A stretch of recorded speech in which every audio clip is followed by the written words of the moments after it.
I watched my friend get shot in the neck. Tonight's episode isn't a verdict. It's a commentary on what people are claiming online. Reports say a late-night phone call may have flipped the entire narrative, and fans are shocked at how fast the story is evolving. Whispers suggest Candace Owens has receipts pointing straight at Erica Kirk, while others insist it's all misdirection. Emotions ran high the moment those alleged call details started circulating. A tense voice, a half-finished sentence, a pause that felt like a confession, or just clever editing, depending on who you ask. The family was left divided in the court of public opinion, with one side urging patience and the other demanding answers now. According to the chatter, a friend of a friend heard enough to believe everything changes tonight. Skeptics counter that nothing here is verified, and context is missing. That's the battlefield you're stepping into. We're not declaring truth. We're tracing the storm of claims, reactions, and unanswered questions swirling around this supposed phone call. If even half of what's being alleged is real, this feud just jumped from rumor to alarm bell. If it isn't, someone just engineered the most convincing plot twist of the year. Either way, you're about to hear why this story refuses to calm down. The story began quietly, with nothing more than a few screenshots floating around late at night. The kind of thing people scroll past before bed. But this time, something felt different. The voice notes, the supposed receipts, the whispers about a phone call between Candace Owens and Erica Kirk started spreading faster than anyone expected. Fans who had already been uneasy after Charlie's tragedy suddenly had something new to argue about. Reports claimed that Candace had finally decided to go public, dropping what she called undeniable proof of betrayal, while Erica's circle stayed completely silent. It wasn't just gossip anymore. It was theater. A slow, deliberate build of tension that made everyone wonder who was telling the truth. And in this age, silence often feels louder than words. Sources say the alleged call happened 2 weeks after the memorial, when Erica was back home, away from cameras, trying to rebuild some sense of normal life. In the leaked audio, a woman's voice, said to be Candace's, can be heard confronting another, calm but careful voice. The conversation begins polite, almost friendly, then shifts like a storm breaking mid-sentence. "You don't get to hide behind grief forever," one voice snaps.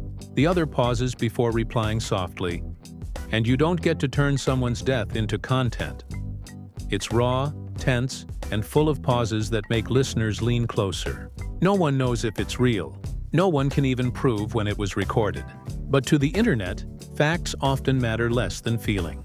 The call feels real, and that's enough to ignite an entire digital wildfire. The next morning, clips of the supposed call flooded timelines. Reaction videos popped up faster than news outlets could fact-check. One podcaster called it the most chilling 2 minutes in conservative media history. Another said it was a masterclass in manipulation. Hashtags began trending. Receipts, Erica Kirk call, as Candace drops proof. Each one carried its own version of events. Fans divided overnight, arguing in comment sections, dissecting tone, background noise, and even breathing patterns to decide who was lying. And while Erica kept her silence, Candace went live. Her face filled the screen, makeup perfect but eyes fierce, voice trembling just enough to sound sincere. "I didn't want to do this," she began, "but I can't stand by while people rewrite history." She played a snippet of the same call everyone had already heard, stopping it at that loaded sentence. "You don't get to turn someone's death into content." Audiences froze. Some saw it as vindication, proof that Candace had been right all along. Others saw it as exploitation, accusing her of dragging a grieving widow into public humiliation. The comments were a war zone, half praise, half outrage. Yet amid all the noise, one question started echoing across social media. If the call was real, who leaked it first? Insiders close to both women began whispering that it might not have been either of them. A producer, a manager, maybe even someone from Charlie's old media circle could have done it. One anonymous account claiming to be a former Turning Point staffer said, "You have no idea how deep this goes." It added another layer of intrigue. suggesting that the feud was just a distraction from a bigger game. Suddenly, the narrative wasn't just about two women fighting. It was about control, of the legacy, of the message, and of the millions of followers who believed they were witnessing truth unfold in real time. Behind closed doors, Erica's friends described her as shaken but determined. One said she felt betrayed, not by Candace, but by the audience that had once sympathized with her. "She's realized people don't want healing," the friend said quietly. "They want blood." Meanwhile, Candace kept the spotlight burning, hinting that there were more calls, more proof, and more lies yet to be exposed. She never specified what or who those lies were about, but she didn't need to. The mystery kept people hooked. Fans began connecting their own dots, dragging in old clips, deleted tweets, and even charity records trying to prove hidden motives. The digital courtroom never sleeps, and both women were now trapped inside it. In one particularly viral moment, Candace told her viewers, "Grief doesn't excuse deception."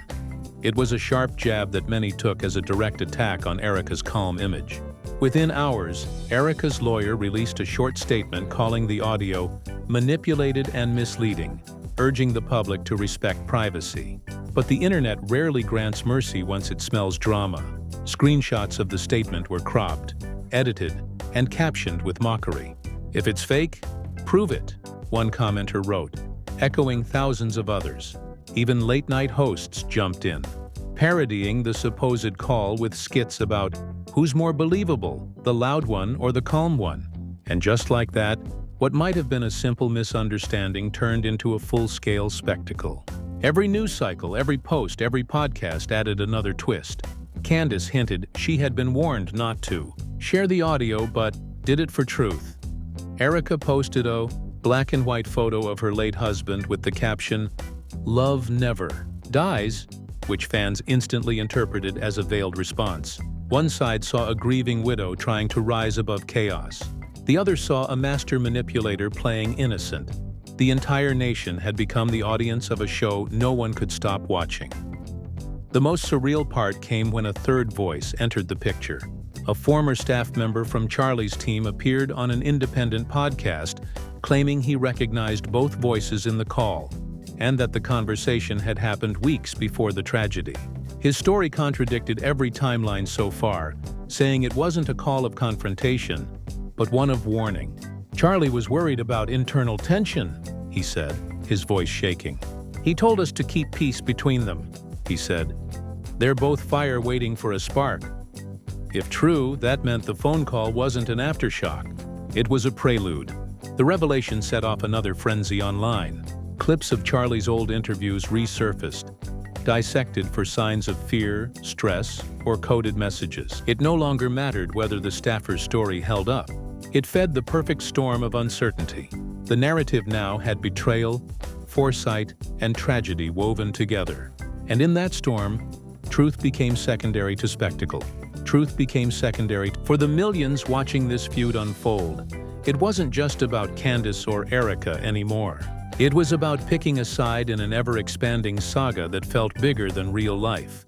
In every comment thread, people fought over meaning, over morality, over which woman represented the truth they wanted to believe in. And as Candace's live streams drew record numbers and Erica's carefully worded statements continued to trend, one thing became clear. The truth, whatever it was, no longer belonged to either of them. It belonged to the audience. The days that followed felt like a season of reality television that no one could turn off. News anchors spoke about it in cautious tones.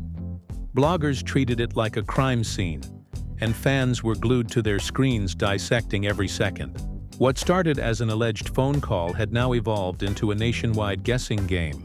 Inside sources claimed there were longer versions of the recording hidden somewhere, versions that revealed what Candace was really hinting at. Other voices online claimed they'd heard those extended versions, though none could verify where they came from. Still, the rumor of a missing segment was enough to make everything explode again. People wanted to know what was in the deleted minutes, what was said before the voices turned sharp, and the air got heavy. Candace kept feeding the mystery. She didn't release anything new, but her posts were cryptic enough to keep everyone watching. One tweet simply read, "When the truth scares them, they call it drama." Within an hour, her name was trending again. Talk show hosts debated what that meant. Some said she was challenging the establishment. Others accused her of exploiting grief. Her fans cheered her on as a warrior for transparency, while critics called her a chaos merchant. And in between all of that noise stood Erica Kirk, calm as ever, attending charity events and speaking softly about forgiveness and unity. She never mentioned Candace directly, but every public appearance felt like a quiet counterattack. Then came the photo. It was taken at a private dinner in Nashville. Erica, smiling faintly, sitting beside a familiar face from Charlie's old team. A blogger posted it with the caption, "And just like that, she's back in the circle." The picture spread fast. Fans argued about what it meant.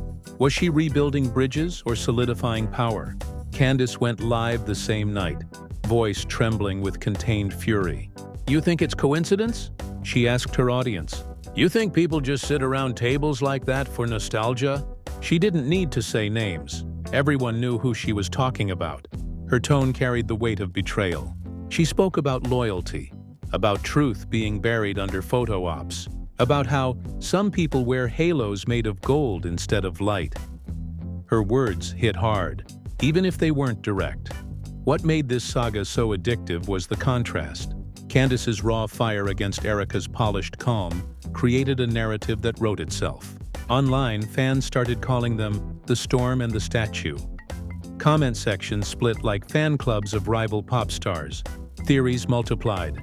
Some believed the phone call was part of a planned leak, a test to measure public reaction before a big reveal.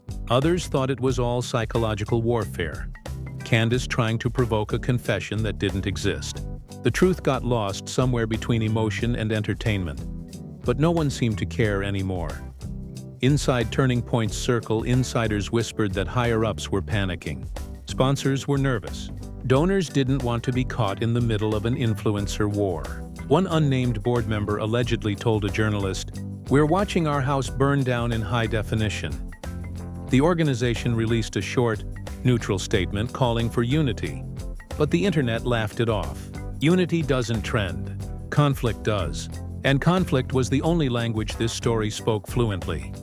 A week later, another voice note appeared online. This time it wasn't a phone call, but a voicemail left by someone claiming to be close to Candace. In it, a man says, "You're not safe talking about this. They'll shut you down." It sounded staged, too clean, too cinematic, but that didn't stop the frenzy. Podcasters looped it, slowed it down, analyzed echoes in the background. A few claimed they heard faint tapping that could be coded knocks. It became another piece of the puzzle that might not even exist. Erica, meanwhile, did something unexpected. She gave a rare interview, not to a major network, but to a small family podcast hosted by a mother and daughter from Texas. Sitting in a softly lit room wearing no makeup, she talked about faith, pain, and how grief turns private life into public performance. She didn't defend herself directly, but said something that lingered in every viewer's mind. "I think when people don't understand your piece, they call it guilt." The clip went viral overnight. Fans called it haunting. Even some of Candace's supporters admitted it gave them pause. Candace responded almost instantly on her own show, saying, "Peace without truth isn't peace. It's pretending." Her face tightened. Her voice dropped lower and the tone turned personal. For the first time, she mentioned Erica's name outright, saying, "Erica, if you're watching, you know what you said on that call, and you know what you meant." The internet lost its mind. The comment sections exploded with disbelief and speculation. Was this confirmation, or just the latest round in a never-ending duel?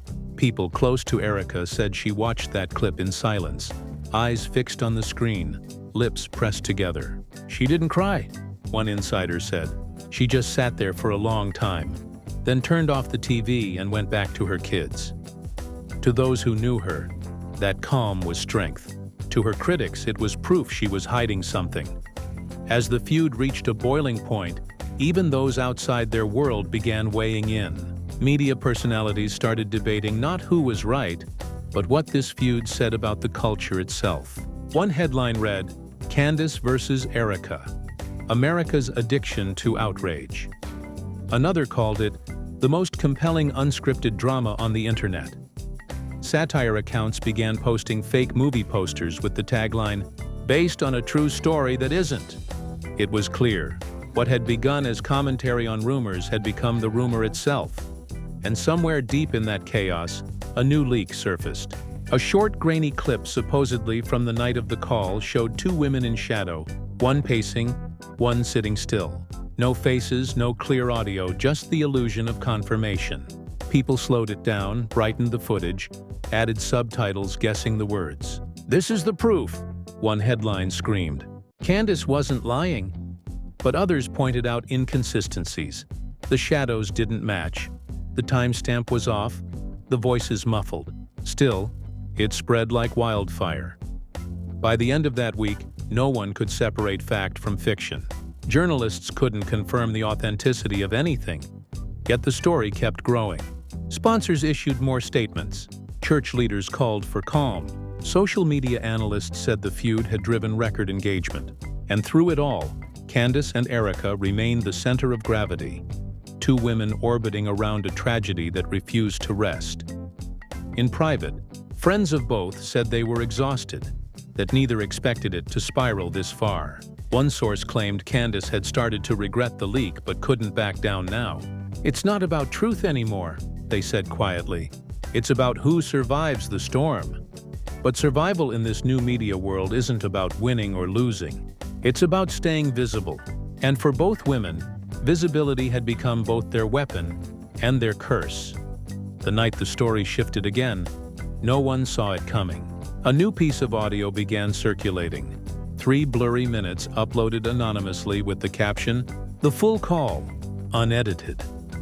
It wasn't on any verified account, just a random upload that appeared on a message board before bouncing across every social platform within hours. The clip sounded rough, distant, like it had been recorded through a wall. Voices faded in and out, sometimes drowned by background hum. But there was one line that everyone heard clearly. "You said you'd keep it quiet, Erica. You promised." That single sentence was enough to send every commentator, every fan, every media outlet into a frenzy.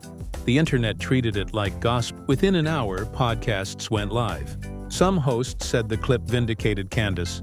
Others argued it was fake, generated to keep the feud alive. A tech expert on a live stream claimed to have run spectral analysis, saying the voices didn't match previous recordings.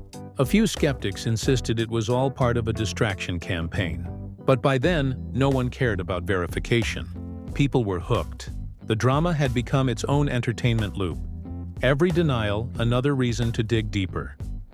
Candace herself didn't post immediately, which only added fuel to the speculation.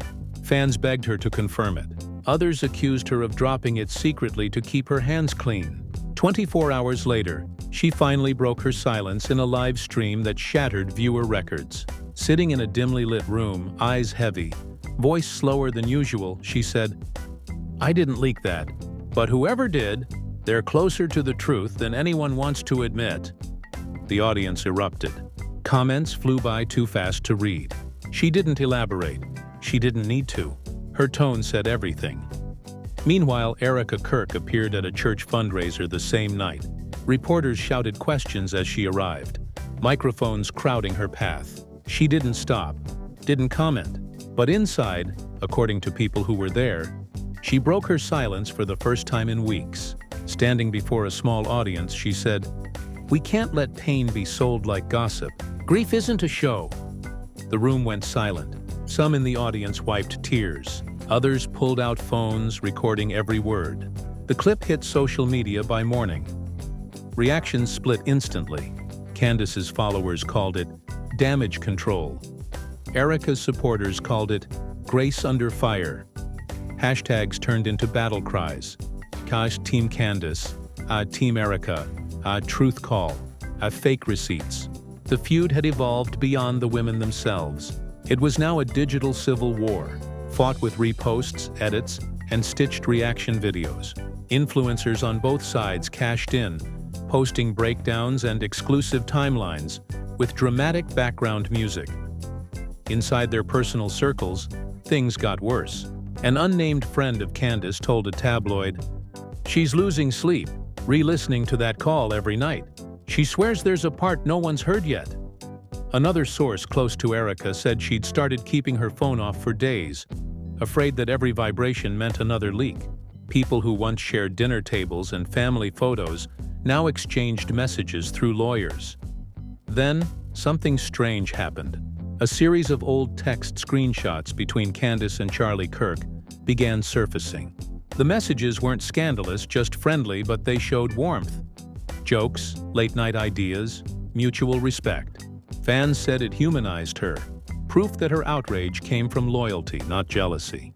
Critics accused her of leaking them herself to soften her image. She denied it, posting, "Let the record speak."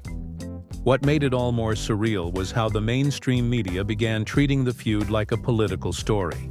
Morning shows brought on body language experts to analyze Erica's posture in interviews, and tone specialists to break down Candace's inflection when she said the word truth. Everyone wanted to decode something. One panel even compared the rivalry to classic Hollywood feuds. Two powerful women locked in a battle shaped by perception, more than fact. And just when it seemed like the chaos might finally calm down, a new twist emerged.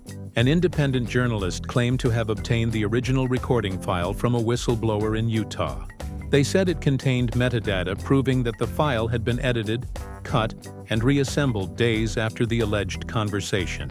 They didn't release the file but teased that a special report was coming soon. The internet froze again, caught between hope for closure and the thrill of another mystery. Candace addressed it that same night. She looked directly into the camera and said, "If it's fake, release it all. Transparency doesn't scare me." She smiled, but her eyes looked tired, her voice lower than usual. "I want people to know I didn't start this fight, but I'll finish it." The words echoed across every platform. Clips of that moment replayed endlessly, soundtracked by dramatic music and fan edits that turned her speech into a cinematic monologue. Erica didn't respond publicly, but the next day her team released an official statement. "We're aware of the alleged whistleblower file and welcome any legitimate investigation." Mrs. Kirk continues to focus on her children and community work. It was short, polished, and emotionless, which only made things worse. Commentators mocked it as robotic, while others called it dignified. As the days passed, the so-called journalist delayed their special report multiple times, each postponement keeping the tension alive. New rumors replaced old ones. Some claimed Erica's lawyers had intervened. Others said Candace's team offered hush money. Neither side confirmed or denied anything. By this point, the feud had transcended reality. It wasn't about a call anymore. It was a story feeding itself. Every silence, another scream. Then, late one evening, a clip surfaced from a live event where Candace unexpectedly broke down mid-sentence. During a panel discussion, as she began talking about loyalty and betrayal, her voice cracked. She paused, looked down and whispered, "I lost a friend, and I don't even know how." The audience went quiet. It wasn't her usual fiery tone. It was grief, raw and real. For the first time, people saw vulnerability instead of performance. Even some of her harshest critics admitted it felt genuine. But if that moment softened public perception, it didn't last long. Within 48 hours, a new rumor claimed that Erica had reached out privately, asking for a ceasefire. Anonymous accounts said Candace refused. No one could verify it, yet everyone discussed it. The constant cycle of revelations, denials, and emotional implosions had turned the entire feud into an ongoing show. Part tragedy, part theater. Still, under all the noise, something deeper was changing. People who once idolized both women began stepping back, realizing how easily outrage could swallow empathy. "We're not watching news anymore," one viral comment read. "We're watching pain being monetized." It got millions of likes, but the algorithm didn't care about reflection. It only cared about engagement. So the feud rolled on, unstoppable, unpredictable, and louder with every passing day. The final act of the drama didn't arrive with proof or apologies. It arrived with exhaustion. After weeks of leaks, voice notes, cryptic posts, and emotional live streams, both sides seemed to vanish for a few days. No statements, no tweets, no sudden reveals. Fans called it the calm before the storm. Commentators called it a reset. Either way, silence once again became its own kind of headline. People speculated that lawyers were now in full control, that deals were being negotiated behind closed doors, that someone was finally ready to end this. But when the silence broke, it wasn't with closure. It was with one more shock that no one expected. A magazine published a detailed exposé claiming to have traced the origin of the first leaked call. According to their report, the file didn't come from Candace or Erica. It came from a cloud folder belonging to a third party who once worked for Charlie's media company. That revelation flipped everything upside down. If true, it meant both women might have been victims of a setup.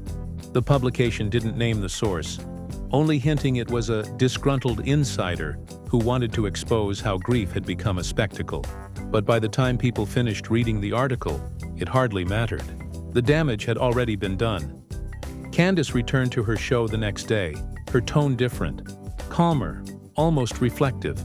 She didn't rant or accuse.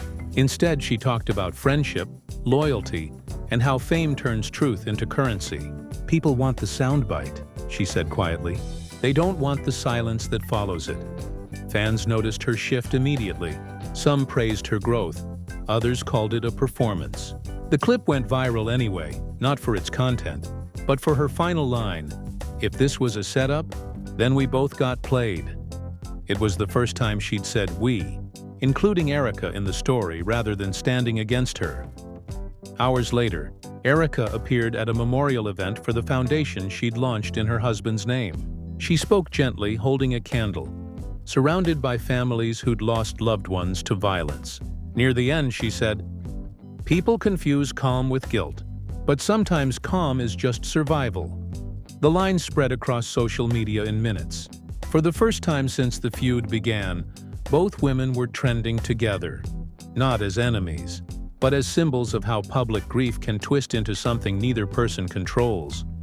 Yet even as sympathy began to return, the internet refused to let go of the past. Conspiracy accounts kept posting their own edits of the phone call, slowing the audio, adding captions that fit whatever theory they preferred. Podcasts released final breakdowns, each claiming to solve the mystery once and for all. None of them did.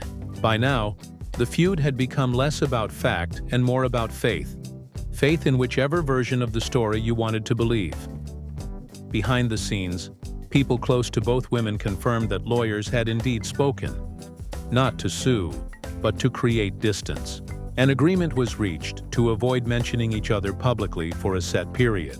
Still, that didn't stop the fans. Fake screenshots, edited videos, and deepfake audio continued to surface, blurring reality beyond recognition. It wasn't just a media feud anymore. It was a mirror reflecting how fast stories mutate once they hit the internet.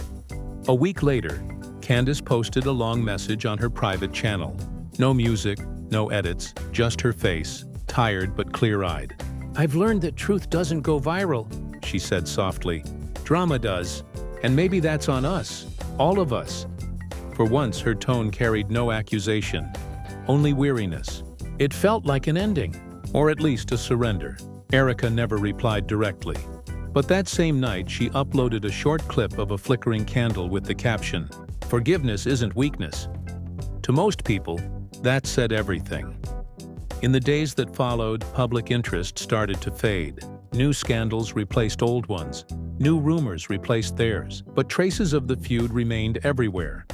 Screenshots, reaction videos, fan-made documentaries, and countless opinion threads that no one would ever fully untangle. Both women returned to their separate paths.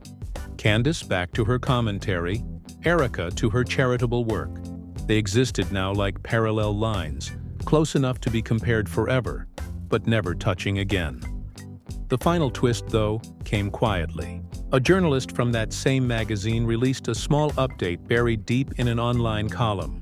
The anonymous source who leaked the first call had come forward privately, admitting the audio had been enhanced for clarity, which in plain terms meant edited. They wouldn't say why they did it, or who asked them to. The confession confirmed what skeptics suspected all along. The feud had been fueled by partial truths. Still, for most of the public, it didn't change anything. They had already moved on to the next story, the next uproar. And so, the saga that began with whispers ended with fatigue. There were no winners, no revelations, just two women caught in a machine that feeds on attention. Fans still argue online about who was right, who was lying, and what the real call meant. Maybe the truth was simple. In the echo chamber of fame, silence speaks loudest and emotion sells best. The receipts might have been fake, the call might have been edited, but the impact was painfully real. And somewhere between the headlines, the live streams, and the countless retweets, two people learned that once a story becomes entertainment, it stops belonging to the people who lived it. It belongs to everyone else watching. And that brings us to the end of this wild chapter, one that blurred the line between truth, rumor, and pure spectacle.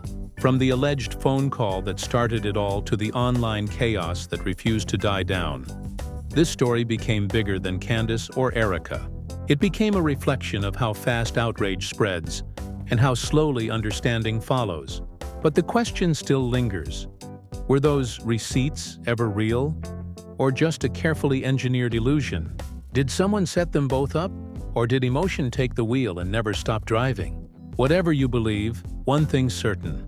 This story isn't just about media drama.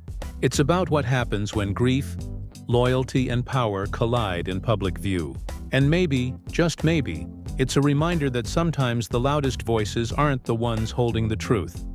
So now it's over to you. What do you think really happened behind that phone call? Were the leaks genuine? Or was this all a giant misunderstanding that spiraled out of control? Drop your thoughts down below, because we're reading every single one. If you think there's more to uncover, hit that like button to show your support. Subscribe for the next update, and share this video so more people can join the debate. This isn't the end of the story. It's just the pause before the next twist. Stay tuned, stay curious, and remember, nothing on the internet ever stays buried for long.